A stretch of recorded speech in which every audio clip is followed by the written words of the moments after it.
for women. And our local agencies, this was new for them. They had to gear up. And so we kind of worked to implement the program, and then this infusion of money that we had last year, the $4 million of state general funds, was very welcomed by our local health agencies.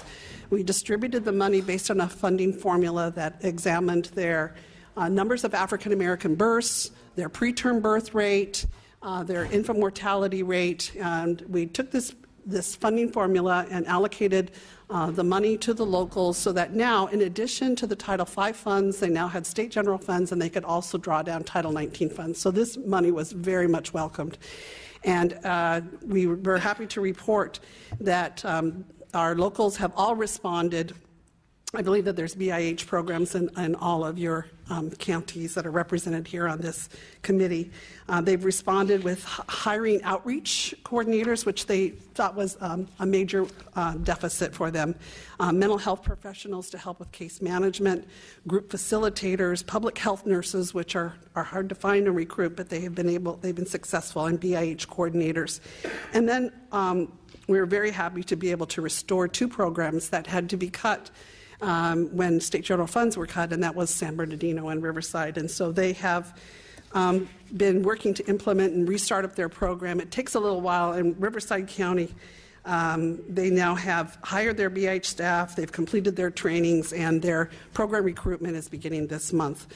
San Bernardino County the Board of Supervisors approved the funding in January 2015, so they're a little bit behind time, but they now have hired staff, and their training of their BH staff will be done by June of 2015. So our plan at this point in time is to get all of our sites fully operational, to get them very much involved and engaged in outreach and recruitment efforts, because women have to get in early in pregnancy. This is very different from what we had previously. They have to do outreach at earlier phases, get women into the program before 26 weeks of pregnancy so that they can complete those 10 weeks of pregnancy. Once we have the programs implemented, then we need to make sure that they're being that each of the classes are being conducted accordingly to the plan, so that there is good fidelity to the design of the program, and then we will be able to assess, are we really reaching the intermediate measures that we had planned on doing so, and then we can assess long-term health outcomes. So that's an overview of where we're at with the program and the successes that we've had to date. Thank you. Let me ask if there are other presentations from the Center for Family Health. On this regard, no. Okay. There we have another issue, which is on the home visiting program. Okay, why don't we proceed to that item? Can we proceed? Why do we do that? Okay.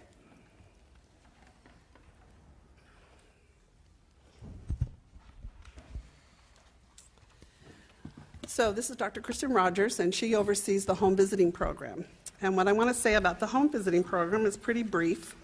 The home visiting program started in 2010. It was actually part of the Affordable Care Act. And when we came before the legislature, we had requested and were authorized 36 positions. 12 of those positions are set to expire in January of 2016, and 24 of those positions will expire in June of 2016.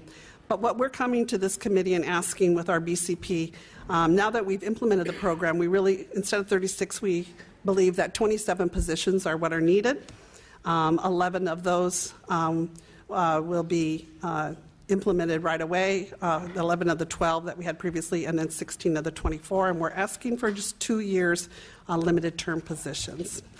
I wanted to comment on a question that came before us, and that question was, what's the update on the federal funding? And we applied for and were already awarded funding from the federal government for our next payment period, which would be from March 30th of 2015 to September 30th of 2017. That's why we're seeking these positions. However, the statute had not been reauthorized, and so we were asked, what's the current status of that federal authority? On March 26th, there was a bipartisan vote of 392 to 37 where the House lawmakers did pass the bill, The Senate adjourned early on March 27th, so we're waiting for them to reconvene. There was some press reassurances from Senator Mitch McConnell that the Senate would reconvene today and address this issue, and he expected it to be passed, but we just checked just before walking up here, and that has not happened yet. Great, thank you. Let me ask first if there are any questions from the committee. No? Department of Finance, do you have any comments? And LAO, any comments? Let me ask if there are members of the public that want to provide any public comment.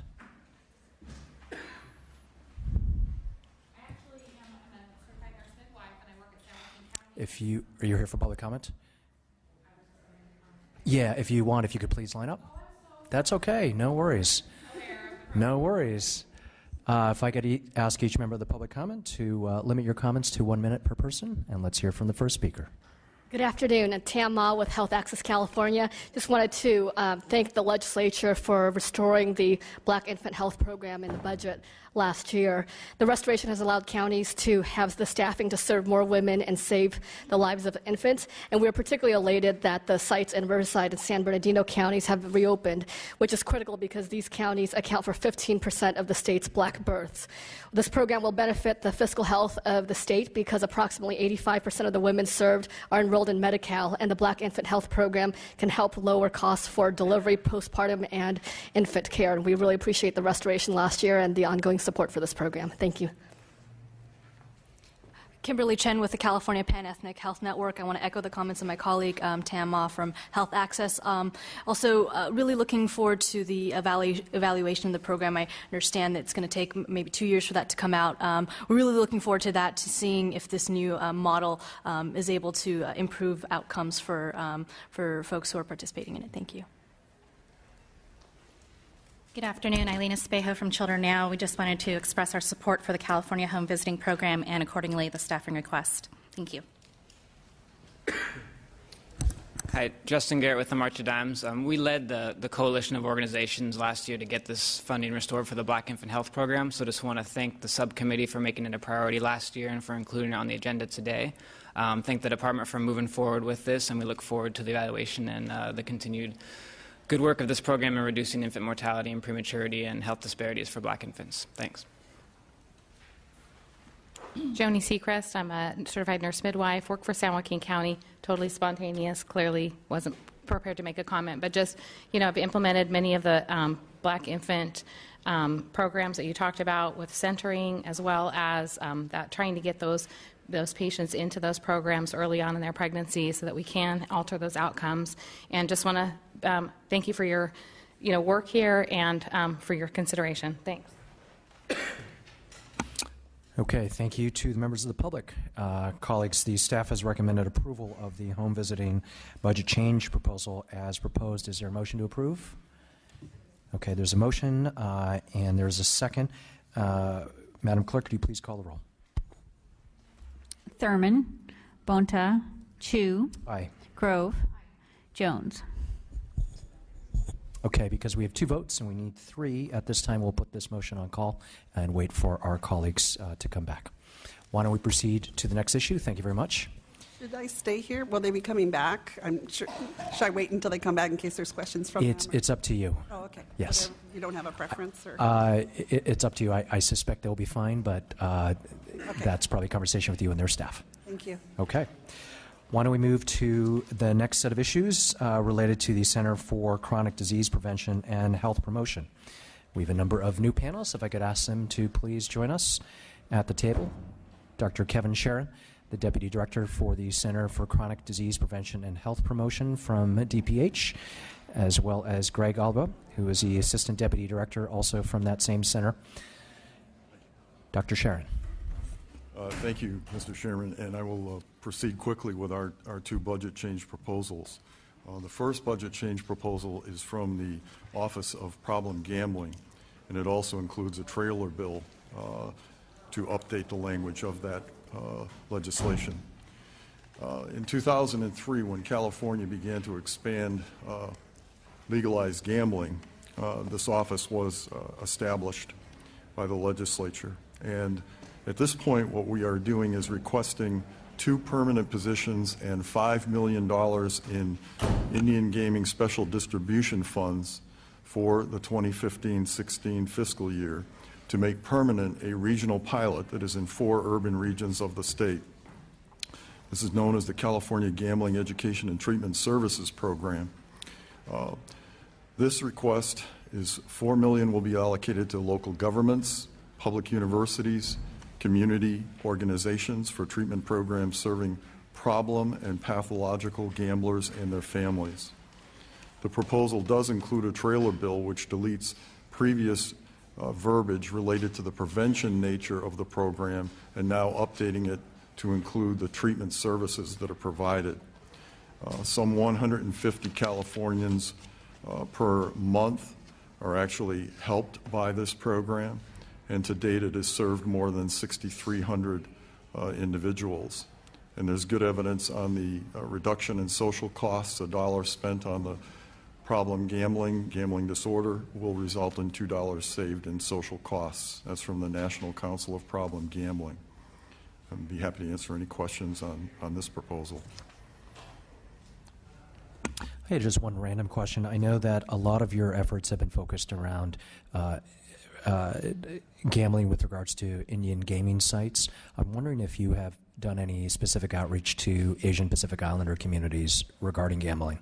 Absolutely. And could you talk to us about that? In fact, that is a population which is more heavily impacted by problem gambling. So we have specific programs, specific outreach, language materials, the gambling call-in line, the problem gambler line, which are also catering to the ethnicity of the various populations, but very much so in the case of Asian Pacific Islanders. I might add that a number of our services here in California actually provide those linkages for other states as well because of the nature of what we do. Great, I appreciate that. It certainly has been something that has been raised as a significant concern within the API community. Appreciate that. Would you like to proceed to your next item? Absolutely.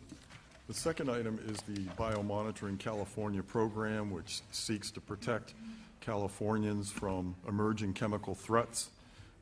These can take the form of any number of risk situations. They could involve occupations. They could involve certain genders, like pregnant moms.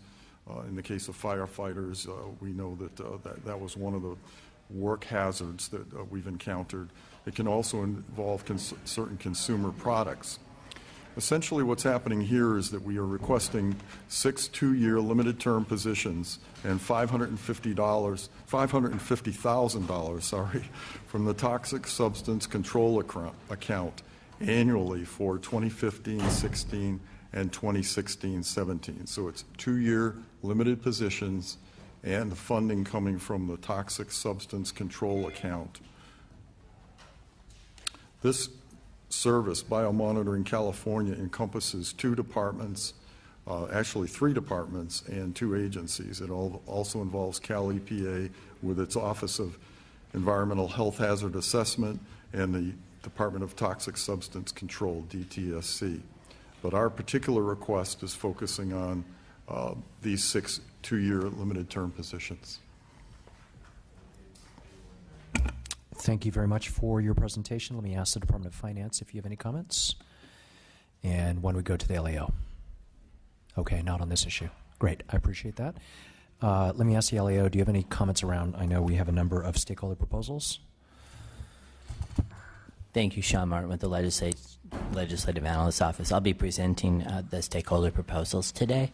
The first one is stakeholders and advocates have proposed to the subcommittee to restore $2.9 million general fund to the Dental Disease Prevention Program. According to the agenda, from 1980 to 2009, this program provided school-based oral health prevention services to approximately 300,000 low-income school children in 32 counties in California. Approximately $3.2 million general fund was eliminated from this program. Participating sites provided fluoride supplementation, dental sealants, plaque control, oral health education, and dental screenings. And then there's another proposal regarding the Parkinson's disease registry. Advocates and individuals with Parkinson's proposed $3.7 million for 3 years to fund the California Parkinson's Disease Registry at the Department of Public Health to support competitive grants, contracts to research institutes, universities, and nonprofit organizations to implement and maintain a comprehensive Parkinson's disease registry. We've only recently learned of many of the proposals that have been agendized today, so we'll be withholding comment on them until we have a chance to learn more details. And that concludes my presentation of the two advocate proposals in this section of the agenda. Okay, I appreciate that. I did have one question, since you may or may not be able to answer at this time, and if not, if there are members of the public who can. There has been a lot made of the fact that because of Denti-Cal funding cuts, we've seen an enormous number of particularly low-income school children who have not been able to visit a dentist over the past year. And I want to get an understanding of whether this program's cuts may have impacted the fact that so few of our students have actually gone to see dentists. If you don't know an answer of whether there's a link there, happy to see if members of the public would. We believe that reductions to this program did have an effect on access to dental services for children. Okay, great. Thank you. Let me ask at this time, unless there are any other comments from the panel, if there are members of the public that wish to speak to these issues, if you could please step up to the microphone and ask each member of the public to limit your comments to 1 minute. First speaker, please. Good afternoon. Eileen Espejo from Children Now. We had submitted a letter with support from over 60 organizations that are in support of restoring funding to the California Children's Dental Disease Prevention Program for the very fact that tooth decay remains the most chronic disease that's affecting children and one of the main reasons why they might be missing school. You've heard the facts about what the program provided, and we do think that in light of the recent Denti-Cal audit, that this program presents an opportunity for that public health program to work in partnership with the Medi-Cal Dental Services Division to help increase utilization and also address some of the systemic failings that the Denti-Cal audit had identified. Thank you. Next speaker. Hello, my name is Mark Siegel. I have Parkinson's disease. I've had it for 15 years now. I was 48 when I was diagnosed, and it is not a pleasant experience. I'm watching myself die a little bit every day. I lose control of my body, and my voice too is also affected by it. I slur my words. But we want you. Nobody knows how many people have Parkinson's disease in this country or in this state. Nobody knows if there's an increase in young onset. Nobody knows if you're more likely to get it in an agricultural community or in an urban community. And this is what the registry will do. It'll count and gather statistics on the cases that can be used for scientists in doing research. It'll provide some handy tools for the regular person, too, because through the registry you can identify hot spots and look into the environmental causes. Parkinson's is felt to be a genetic weakness with a environmental trigger that sets it off, like boxing or like breathing in insecticides. So I want to say one more thing. Short-term memory is also very bad with Parkinson's. Once we find hot spots, we can overlay it on a GIS it on a map and really find places where there's high amounts of Parkinson's as well as lack of medical services. It could easily spawn a telemedicine program because Parkinson's is not an invasive examination. It's an examination of movement disorders. And so with that, I urge you to fund the Parkinson's Registry. Thank you. Good afternoon. My name is Sam Goldman. I'm a preventive medicine physician at UCSF and an epidemiologist. I've been studying Parkinson's disease epidemiology for about 20 years with a specific focus on environmental risk factors. We don't know how many people in California have PD, but we know it's at least 100,000 and possibly much higher. Although we don't know the exact number, we know that this number is going to double over the next 20 years with the aging of the population.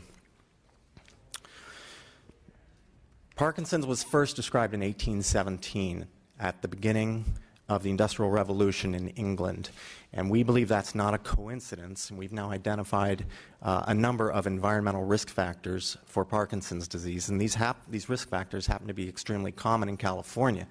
So several specific pesticides, which are used extensively in California, have been associated with Parkinson's risk, as have several solvents. And levels of these are particularly high in the agricultural counties as well as in places like Santa Clara County, where they were used heavily in the computer industry. So why do we need a registry? A registry is needed for the same reasons that we have a cancer registry, a birth defects registry. We need to know who has Parkinson's disease and where they are and how that relates to the environment. Do we have hotspots? Do we have an epidemic? No one knows this. But California is the only place in the country where this can really be investigated. We can leverage 40 years of detailed pesticide use information, detailed pollution data, and there's nowhere else in the country that this work can be done.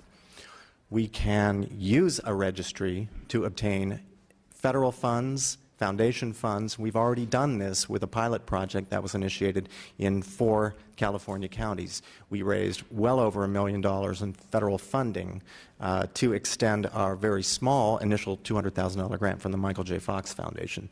So we think this is a really important investment. We think it'll pay back, and we think we can help prevent Parkinson's disease by identifying and remediating risk factors in the state. Thank you very much.